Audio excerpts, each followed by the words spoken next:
Las relaciones intraeuropeas en 1936 están crispadas. Numerosos países europeos se alinean política e ideológicamente en torno a las potencias democráticas lideradas por Gran Bretaña y Francia. Se les oponen los estados fascistas, Alemania e Italia, cada vez más agresivos.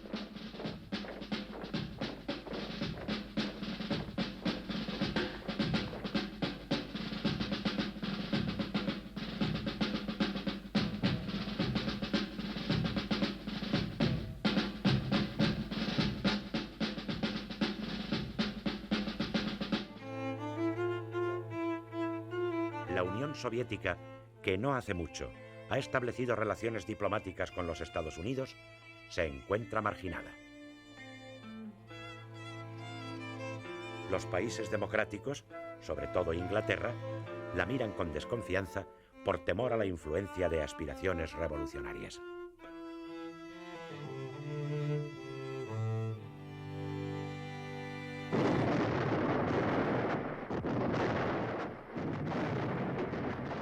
Una vez consumada la sublevación militar, los dos contendientes acuden al exterior en busca de ayuda, cada uno a los países que considera más proclives a su postura. El armamento y material extranjero, más moderno y mortífero que el existente en España, va a contribuir decisivamente a que el fracasado pronunciamiento se convierta en una auténtica guerra civil. En la noche del 19 al 20 de julio, el nuevo jefe del gobierno, José Giral, telegrafía a su colega francés, el socialista Léon Blum, solicitando armas y aviones. Blum reacciona favorablemente y comienza las gestiones para suministrar el material pedido. Pero el todavía embajador español en París, Juan Francisco de Cárdenas, que debía ser sustituido por Álvaro de Albornoz, entorpece las negociaciones. Blum se desplaza a Londres con el ministro de Negocios Extranjeros, Yvon Delvaux, para tratar con los británicos sobre cuestiones de política internacional. Observan que el gobierno de Baldwin no tiene demasiada simpatía hacia el de Madrid. Mientras tanto, Giral pide a Fernando de los Ríos que intervenga en la embajada de París, donde día a día se multiplican los simpatizantes de los rebeldes. La prensa francesa de derechas aprovecha la ocasión y contribuye a exacerbar los ánimos. La situación política se crispa con motivo de la prevista ayuda decidida por Blum. El presidente de la República y otros dirigentes franceses valoran el riesgo que supone adoptar una iniciativa importante de política internacional sin contar con el apoyo británico. La áspera confrontación entre partidarios y no partidarios de la intervención exacerba los ánimos y aconseja prudencia.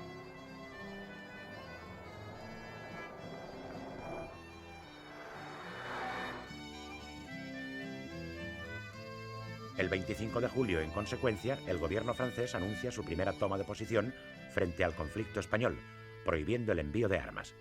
Es un duro golpe para las esperanzas de Madrid. La opinión pública francesa se apasiona por los acontecimientos de España y las posturas se dividen.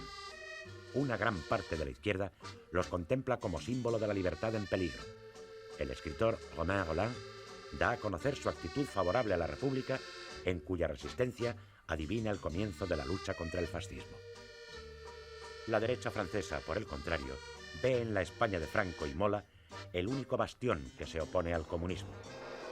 La división derecha-izquierda va a condicionar la actitud de los gobiernos franceses.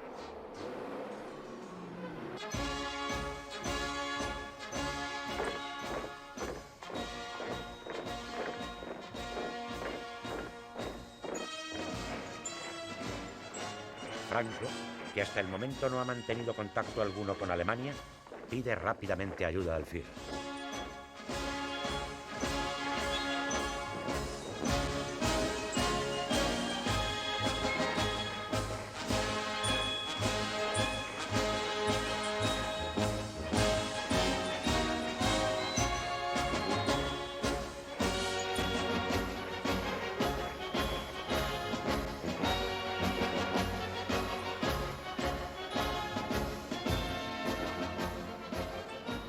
El 23 de julio sale de Tetuán por vía aérea una expedición en la que toman parte 2 dirigentes del minúsculo partido nazi del Protectorado con una carta personal de Franco para Hitler.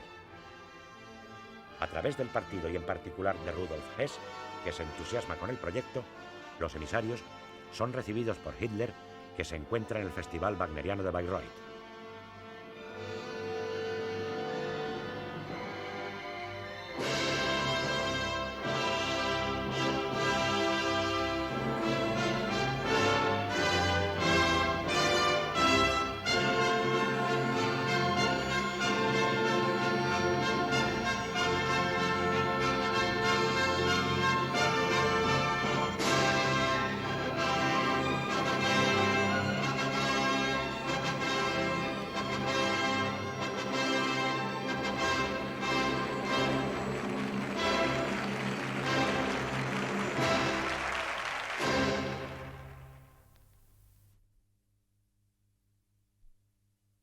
El dictador alemán, deseoso de contrarrestar el posible apoyo francés a la República y de debilitar a su secular enemiga, Francia, ayuda a Franco en medida superior a lo que éste le pide. Para empezar, pone a su disposición 20 aviones Junkers 52 de transporte, 6 cazas Heinkel 51, 20 piezas de artillería, bombas, munición y personal de tierra.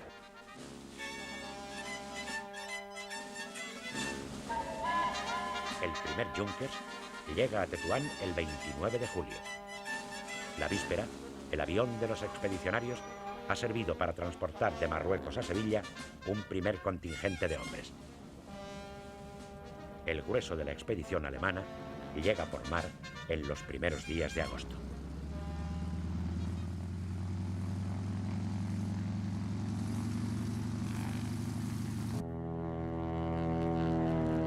Franco también pide ayuda a la Italia fascista. El 19 de julio, en el mismo avión que lo ha transportado de Canarias a Marruecos, envía a Luis Bolín a Roma. Y llega el 21, tras obtener en Lisboa el visto bueno de Sanjurjo. Pero no es Bolín, el periodista de ABC, quien desbloquea la ayuda mussoliniana, sino el emisario de Mola, Antonio Goicoechea, y las incesantes gestiones realizadas por Franco a través del cónsul italiano en Tánger.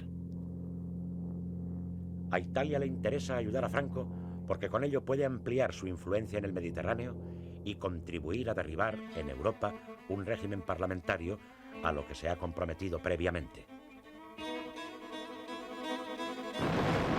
Con el aval bancario de Juan March y el apoyo entusiasta del ministro de Asuntos Exteriores, yerno de Mussolini, conde Galeazzo-Ciano, Italia suministra 12 bombarderos Savoia 81, cuyo importe supera el 1.000.000 de libras esterlinas. Los aviones son enviados a Franco, mejor situado estratégicamente que Mola. 3 de ellos sufren diversos accidentes y los 9 restantes llegan a Marruecos el 30 de julio. Franco recibe así una ayuda inapreciable para el necesario traslado de las tropas de África a la península.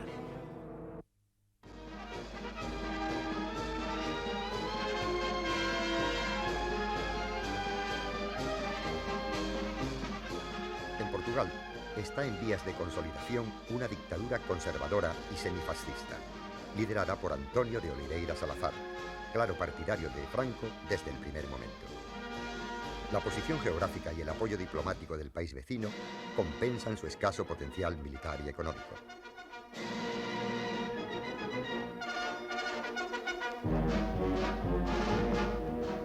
Los puertos portugueses se convierten en lugar seguro para la llegada de armas extranjeras. Portugal es campo libre para las actividades de los rebeldes. La emisora Radio Club Portugués constituye un valiosísimo elemento de comunicación entre las diversas zonas en que ha triunfado la sublevación y pone en marcha una intensa campaña en su favor. Tan fuerte es el ambiente antirrepublicano que el embajador de España, Claudio Sánchez Albornoz, se verá obligado a abandonar el país.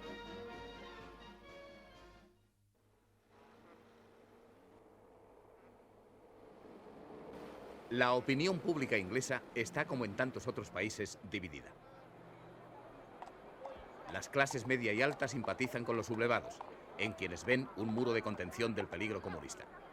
La clase trabajadora en general, y en concreto el líder laborista Clement Attlee, simpatizan con la República, para la que piden todo el apoyo posible. Entre los intelectuales de izquierda, España y su guerra se ponen de moda. Apoyan a la República escritores tales como Samuel Beckett, Aldous Huxley, Harold Lasky y George Orwell. Se declaran neutrales autores muy conocidos como T.S. Eliot y Herberto Jorge Wells. Favorecen a los rebeldes Roy Campbell, Evelyn Waugh y otros. El político y escritor Winston Churchill se sentirá horrorizado por la violencia y la sangre derramada en España. La gran prensa toma partido por uno u otro bando. El prestigioso The Times procura mantenerse imparcial. El gobierno conservador no acepta que los barcos republicanos se provean de combustible en Gibraltar y prohíbe el envío de armas a España.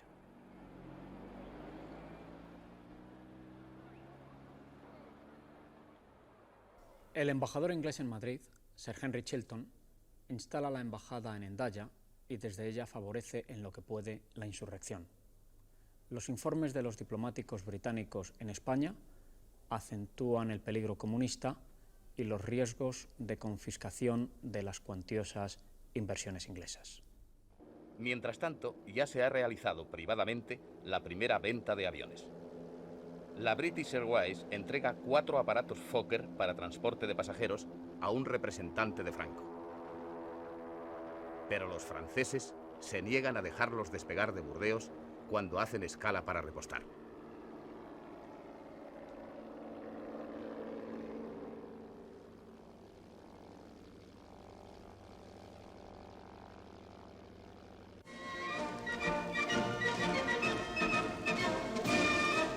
También la opinión pública informada se divide en los Estados Unidos. En el influyente New York Times aparecen crónicas y opiniones enfrentadas, unas pro-rebeldes y otras pro-republicanas. Los católicos americanos son, en general, partidarios de Franco y los liberales de la República. También simpatizan con ella el presidente Franklin Delano Roosevelt y el embajador en España, Claude Bowers.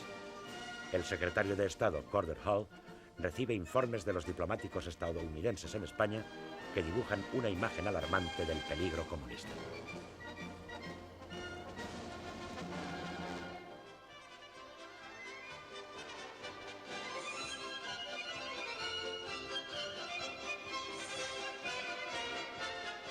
La lejana Unión Soviética, en un primer momento, no toma partido claramente.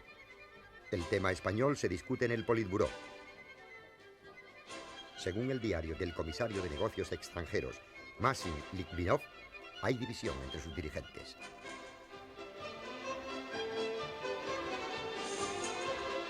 Stalin se inclina en favor de la neutralidad, mientras que Molotov y Voroshilov proponen intervenir en favor de la República. Aunque a la Unión Soviética se la presenta en Occidente y particularmente en los círculos diplomáticos anglosajones como instigadora de la revolución, el Kremlin, en la segunda mitad de julio, no apoya, de hecho, a la izquierda española.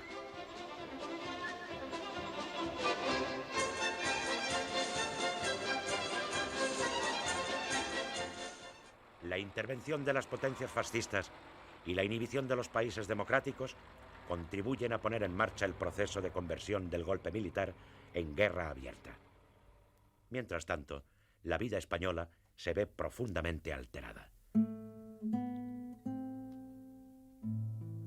Por todas partes se ven milicianos dispuestos a encuadrarse rápidamente para marchar a los frentes de combate.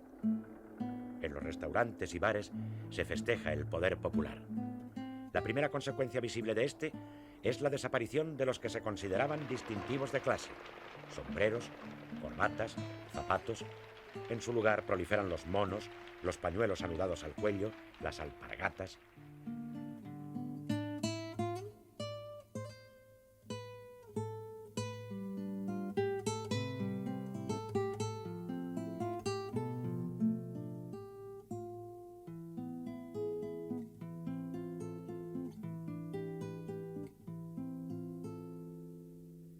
Las ciudades se pueblan de carteles, pancartas, banderas, consignas y letreros de todo tipo que muestran inequívocamente la hegemonía del poder del pueblo, expresada a través de los comités del Frente Popular y de las demás organizaciones obreras.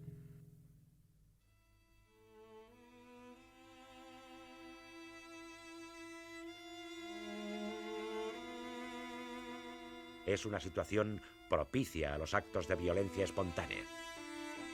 Motivaciones sociales y políticas, a veces de honda raíz histórica, se mezclan o sirven de pretexto para venganzas personales o ajustes de cuentas de muy distinto carácter.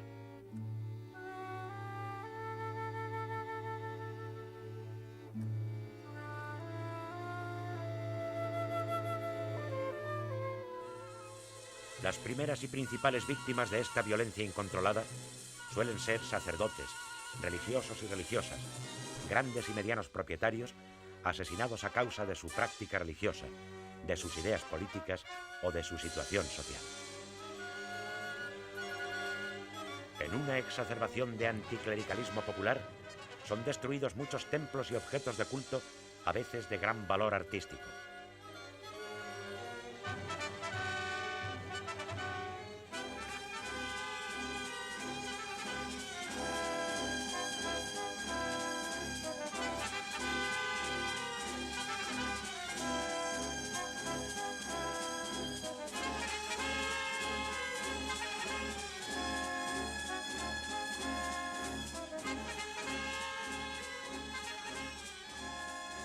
Con mayor o menor intensidad, estos hechos se reproducen en gran parte de la España republicana durante las primeras semanas de la guerra.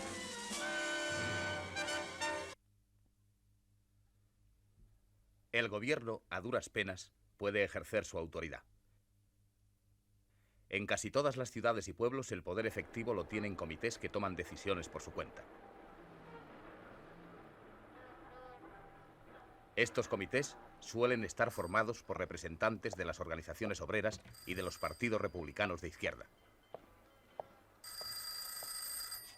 En la práctica son los que controlan la vida ciudadana en todos los aspectos, económico, político y militar. En estos comités suele producirse un desplazamiento de la pequeña burguesía republicana por personas de origen proletario. Son estas las que en general, dentro de una gran diversidad de situaciones, dan el tono a la vida social de las localidades que controlan.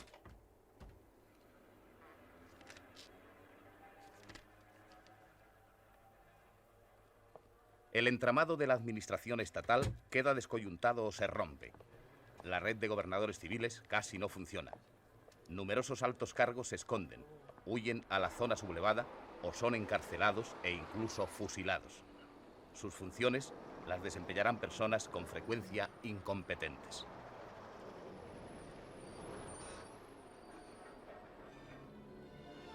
La desorganización de las comunicaciones en los primeros días aumenta estas dificultades y facilita la dispersión del poder tan perjudicial para la causa republicana.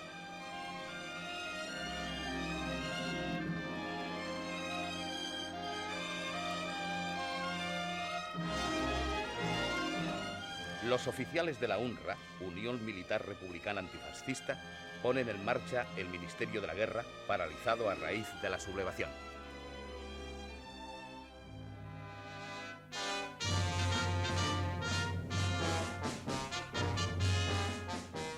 Las centrales sindicales se incautan de la telefónica, agua, gas, electricidad, ferrocarriles y de los depósitos de Camsa.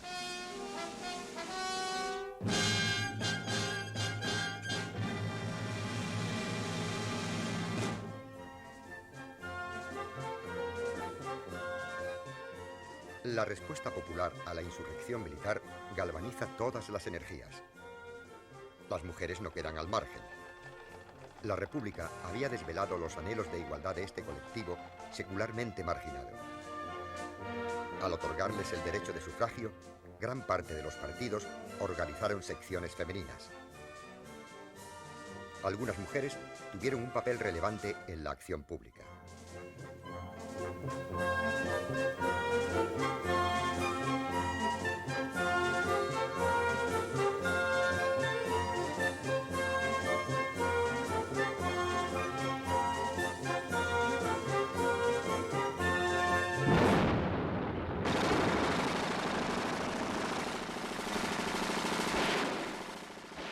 primeras semanas de la guerra se exalta la figura de la mujer miliciana, con mono azul y fusil, que lucha en los frentes.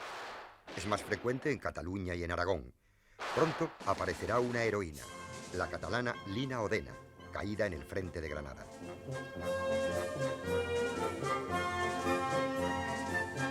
La nueva situación provocada por la guerra es el comienzo de un cambio profundo en la relación entre los sexos, que también alcanzaría a la zona sublevada, aunque con otros fundamentos y objetivos. Las milicianas se convierten en un espectáculo corriente en las calles de las grandes ciudades. La mujer, con entusiasmo, se entrena como un soldado más y aprende a manejar los instrumentos para la guerra.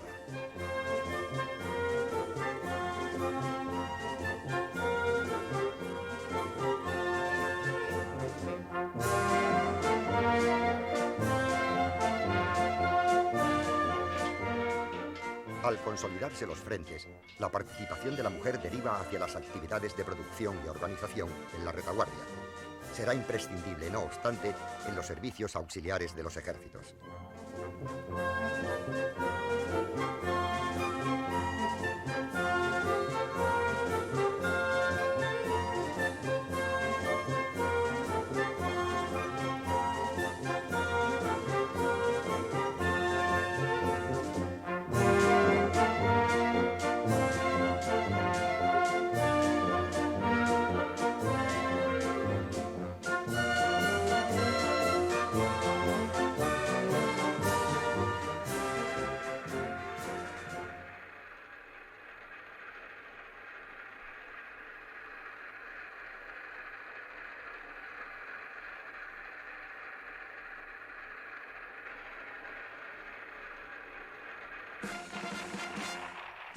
El fracaso de la sublevación en Barcelona, Guipúzcoa, Vizcaya y Valencia afecta negativamente a los planes del general Mola.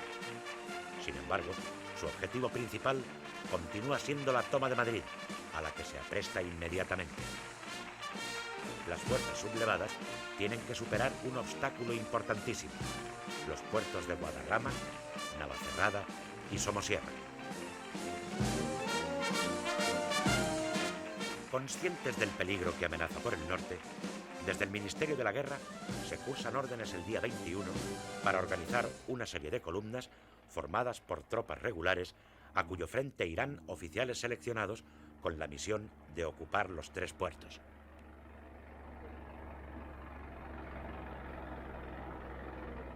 Mandada por el coronel Enrique Castillo, parte hacia el puerto del Alto del León, en Guadarrama, una primera columna. En ella, además de fuerzas regulares, marchan grupos de milicianos, entre los que figura Juan Guilloto, alias Modesto, quien pronto se distinguirá por su alta capacidad de mando. El 21 de julio ocupan el puerto.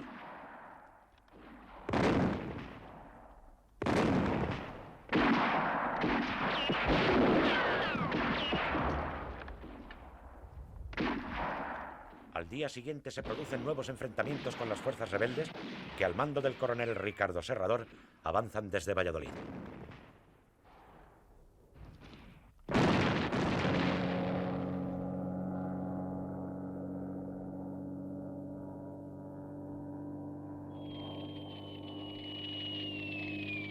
A pesar de que la prensa de Madrid cante victoria, lo cierto es que tras duros combates, las tropas de Serrador ocupan el puerto el mismo día 22 y se neutralizan los esfuerzos de los gubernamentales por recuperarlo.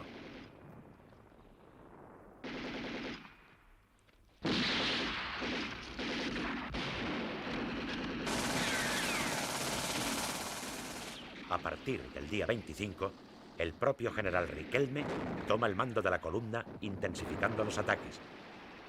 Pero la contraofensiva de los sublevados, dirigida por el general Ponte, no consigue forzar el paso hacia Madrid.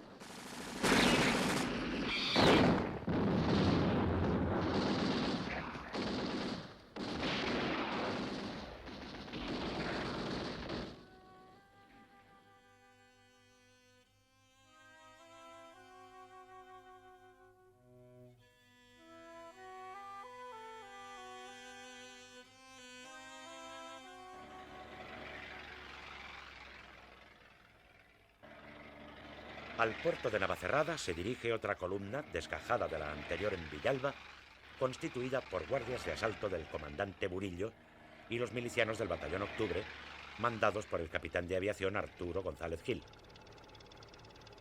El puerto se ocupa sin dificultad. Este sector permanece en manos del gobierno y constituirá un frente tranquilo en el que las acciones son poco relevantes. El día 17 de julio, por la tarde, un grupo de voluntarios madrileños pertenecientes a Renovación Española y en general, en su mayoría, de clase alta, parten de Madrid hacia el puerto de Somosierra con la idea de controlarlo para cuando lleguen las fuerzas de Burgos. Entre ellos va Carlos Miralles, que el 18 acude justamente a Burgos, donde recoge voluntarios y regresa al puerto. De esta manera tendrán una base importante que intentará facilitar el acceso a la capital a los sublevados del norte. Desde la capital, una fuerte columna de milicianos y soldados avanza sobre el puerto.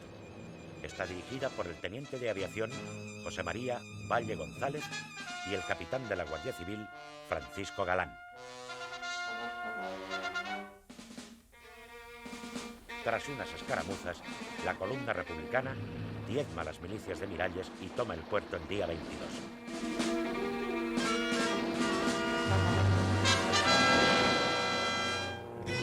Carlos Miralles, caído en acción, recibirá la laureada. Desde el norte, dos columnas rebeldes confluyen hacia Somosierra. La del coronel José Gistau, procedente de Burgos, y la navarra del coronel Francisco García Escámez, que ha salido de Pamplona el día 19. Tras consolidar la situación en Logroño el 20 y en Soria el 21, García Escámez asume el mando de ambas columnas en Aranda de Duero el día 23.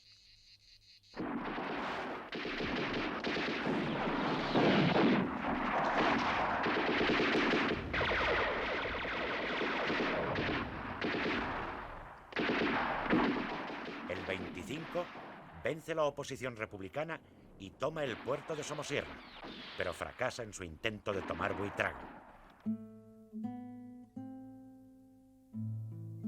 El frente queda consolidado en este sector, aunque de forma discontinua.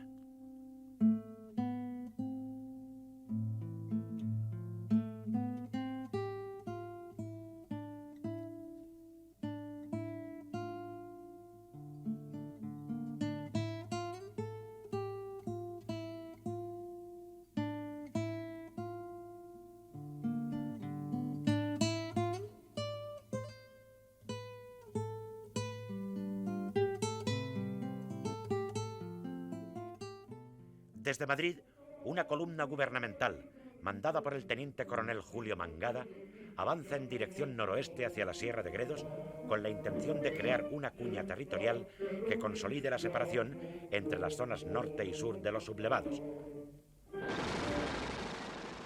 La columna, que recibe la visita de Casares Quiroga, alcanza Villacastín el 24 de julio.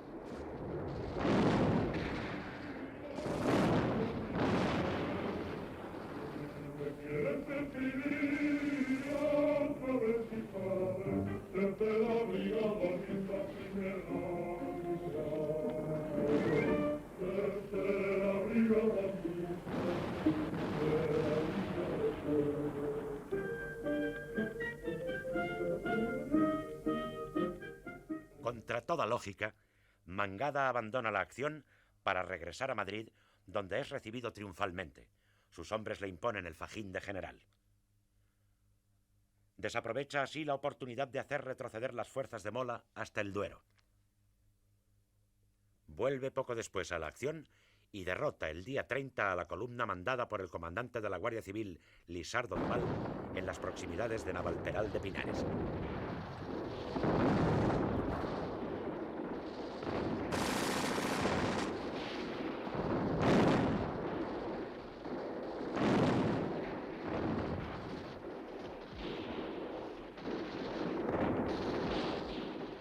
Pero no sabe sacar provecho de su superioridad y da tiempo a que los sublevados refuercen la zona abulense y el frente se estabilice.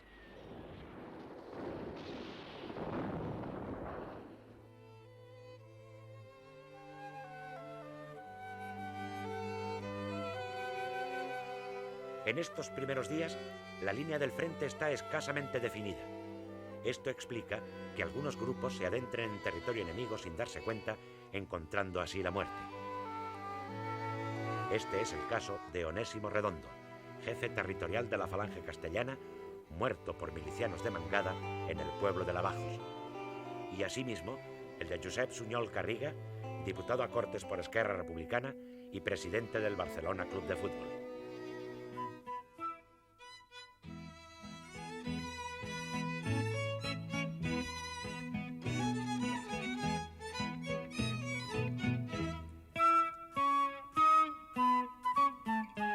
La rebelión militar ha sido vencida en Barcelona y dominada en toda Cataluña. El entusiasmo de las masas populares se desborda.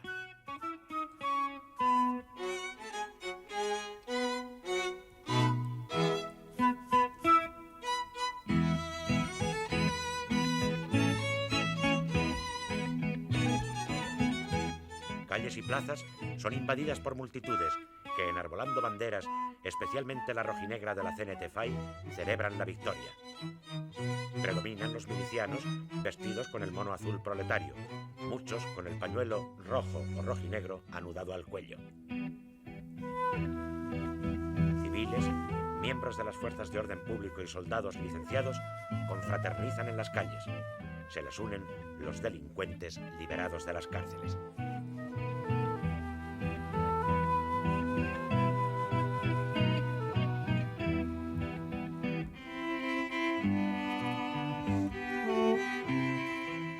Aparecen barricadas en calles y plazas y en todas las carreteras de Cataluña, levantadas por las distintas organizaciones antifascistas que controlan la circulación de personas y vehículos.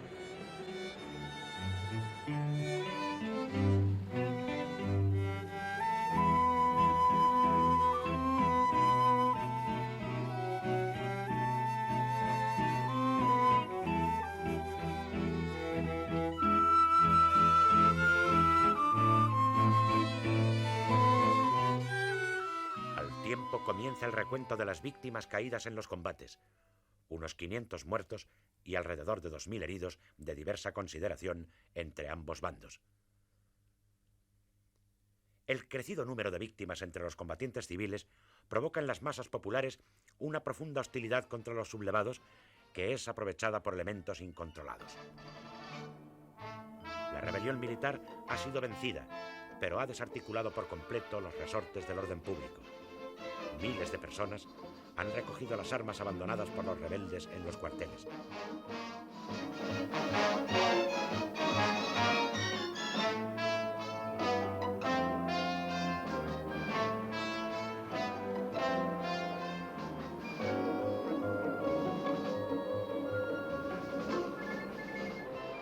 Los locales de las organizaciones o personas consideradas favorables a los sublevados son asaltados o incautados. También se ocupan los periódicos de esta significación.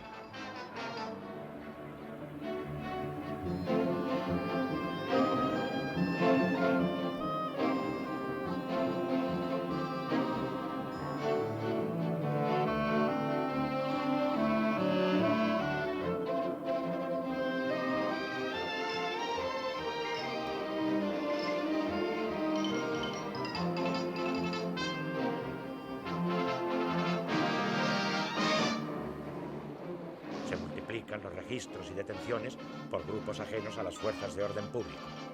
La impotencia de estas es aprovechada por los saqueadores.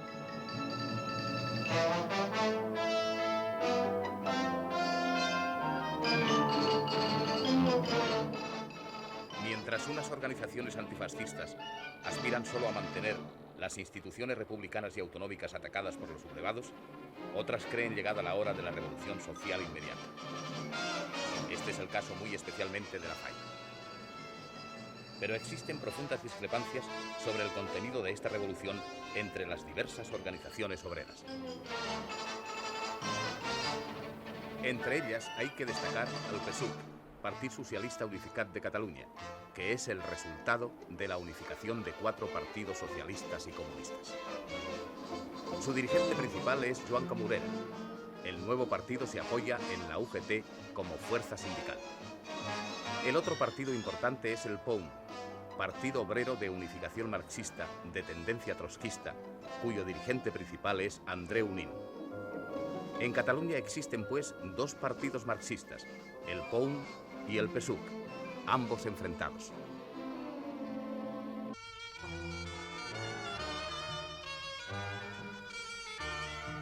El gobierno de la Generalitat, presidido por Lluís Companys, carece de recursos suficientes para dominar la caótica situación que ha provocado la sublevación militar.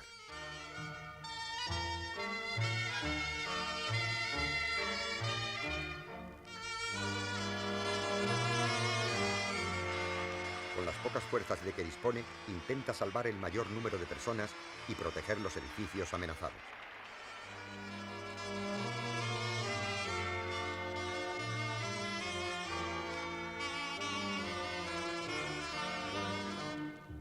Sobresalen en esta labor el consejero de Cultura Ventura Gasol, el de Gobernación Josep María España y el comisario general de Orden Público Capitán Escofet. Entre los dirigentes obreros destaca el cenetista Joan Peiró. El presidente Companys intenta encauzar la situación firmando el decreto de creación del Comité de Milicias Antifascistas de Cataluña, que asume de hecho casi todos los poderes del gobierno catalán. Lo hace con la esperanza de ir recuperando poco a poco los resortes del poder que ha perdido la Generalitat.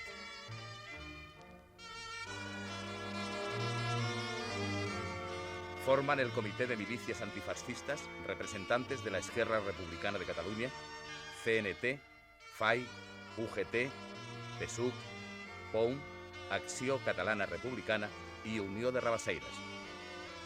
Es decir, son mayoría los delegados de las fuerzas que dominan la calle.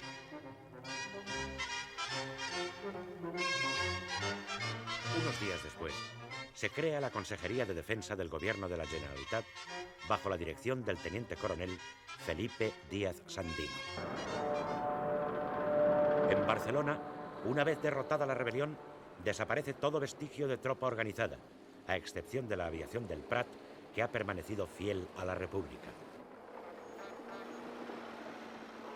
Los milicianos son dueños de la calle y de las armas.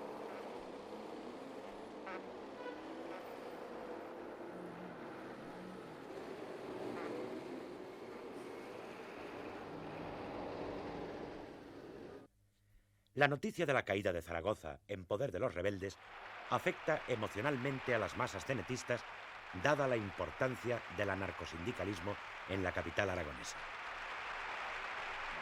Además, Zaragoza es un objetivo militar de primera magnitud. Todo esto provoca la formación inmediata de columnas de milicianos que salen a reconquistar Zaragoza. A diferencia de Madrid, cuando se organizan las primeras columnas, no las mandan militares, sino líderes políticos, en un clima de euforia revolucionaria. La primera sale el 24 de julio. A su frente se coloca Buenaventura Durruti, quien lleva como asesor al comandante Pérez Farrás. La forman unos 2000 anarcosindicalistas, equipados con el entusiasmo de la victoria, pero carentes de técnica militar.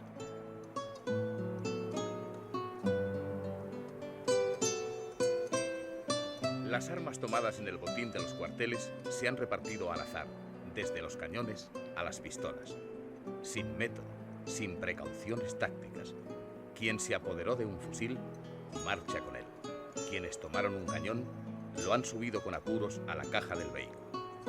Marchan armados hacia la utopía. Camión tras camión, grupo tras grupo, enfilan la carretera de Zaragoza, como si la ruta hacia el secano aragonés fuera la ruta de la revolución. Otra columna, llamada Carlos Marx, formada por hombres de la UGT y el PSUC, se dirige a Huesca, y otra, anarquista, toma el camino de Alcañiz.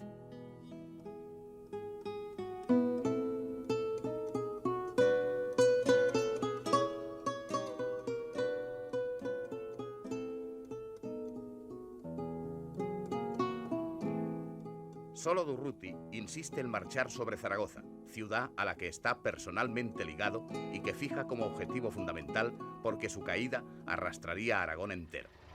Muchos otros dirigentes no lo creen así y diversifican los esfuerzos hacia objetivos secundarios.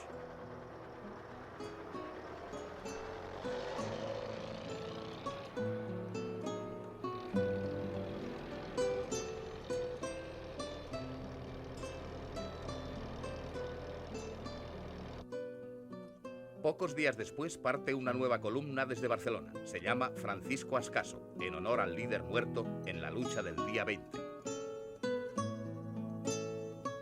Sale también una columna del POM, al mando de Josep Rovira, y otra, La Macià Companys, integrada especialmente por miembros de Esquerra Republicana.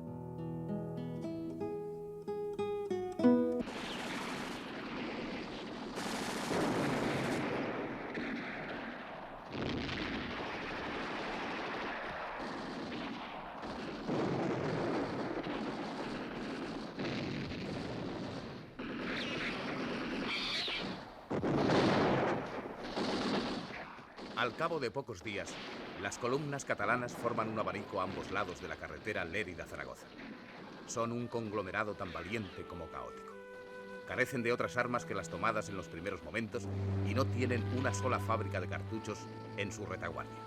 Faltan armas, faltan municiones, faltan pertrechos. No hay planificación ni mando, solo ideales.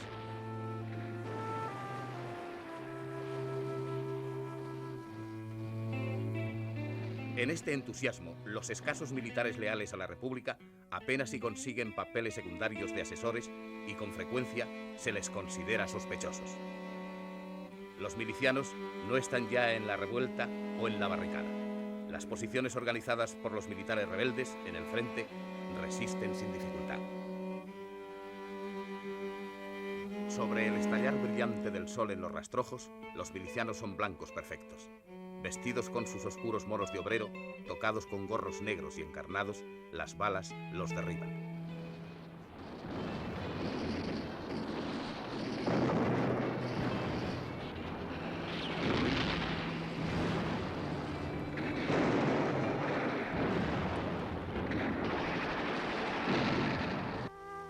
Iban a la revolución y se encuentran con la guerra.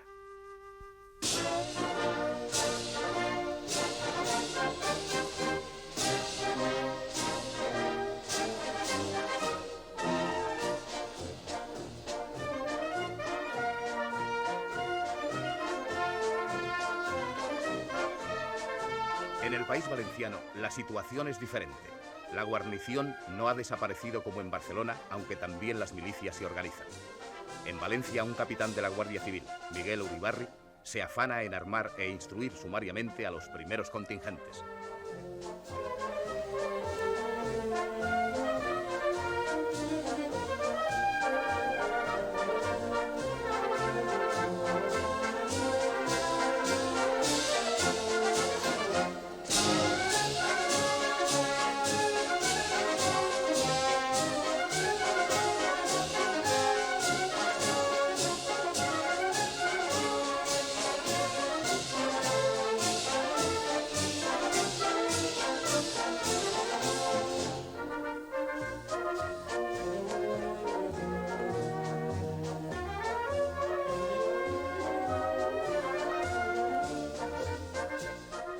Mixtas de soldados y milicianos salen por las tres rutas de Madrid, Teruel y Albacete.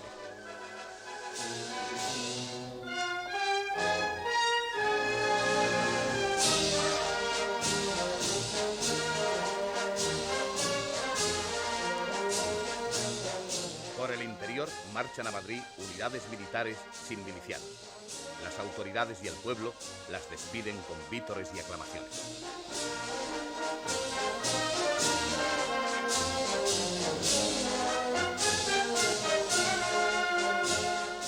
Desde guarniciones menores como Alcoy y Játiva, también salen columnas hacia el sur.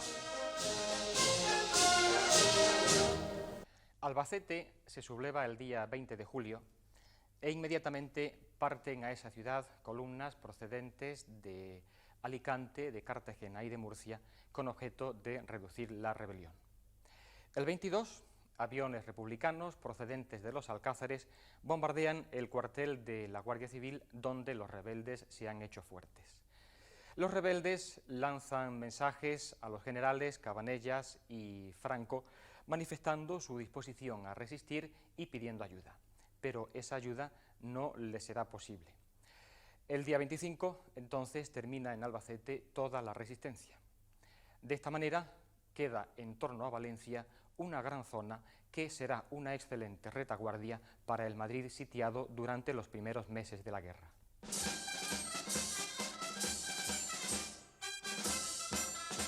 Desde el primer momento, resulta obvio que uno de los elementos claves para decidir la suerte de la sublevación lo constituye el ejército de África, pues solo él, en todo el territorio, tiene la capacidad y potencia necesarias para llevar a cabo acciones militares de envergadura.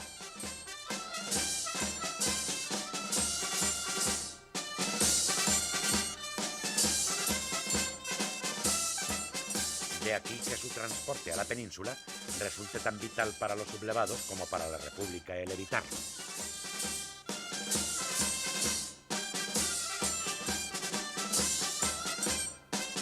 En los días inmediatos a la sublevación, tras pasar las primeras tropas el 18 y 19 de julio, apenas si se ha logrado transportar a la península por vía aérea y marítima algo más de 2.000 hombres, en condiciones muy precarias y sin posibilidad de llevar otro armamento que no sea el individual. Evidentemente, el resultado es poco satisfactorio para los rebeldes.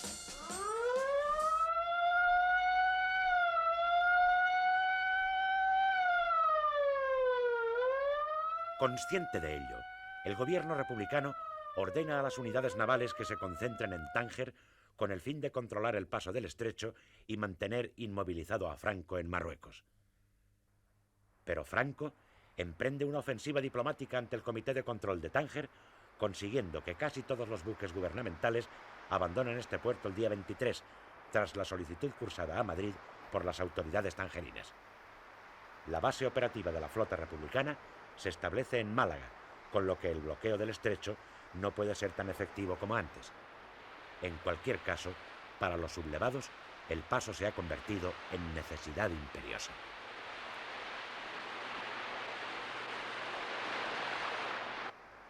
Franco decide intentar el transporte por mar de un importante contingente de tropas y armas el 5 de agosto. Una fuerza aérea en la que se cuentan aparatos italianos y alemanes se encargará de mantener expedito el camino.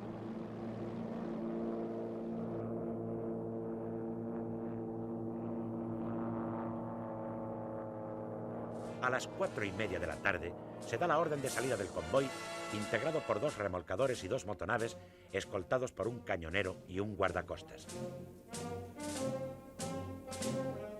Desde Algeciras parte un torpedero para colaborar en la protección del convoy.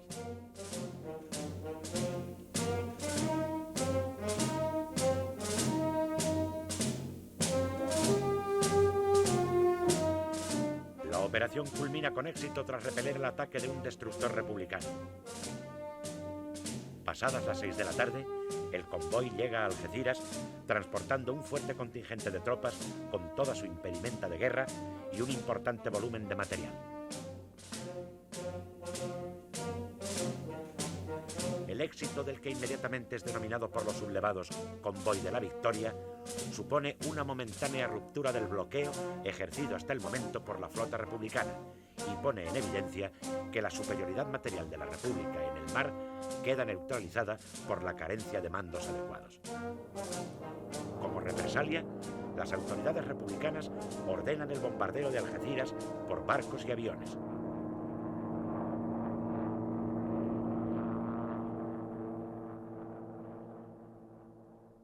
El bombardeo efectuado por el acorazado Jaime I desde el interior de la bahía es especialmente violento. Los destrozos causados en el muelle y la ciudad son considerables. Pero los resultados prácticos de la represalia son escasos.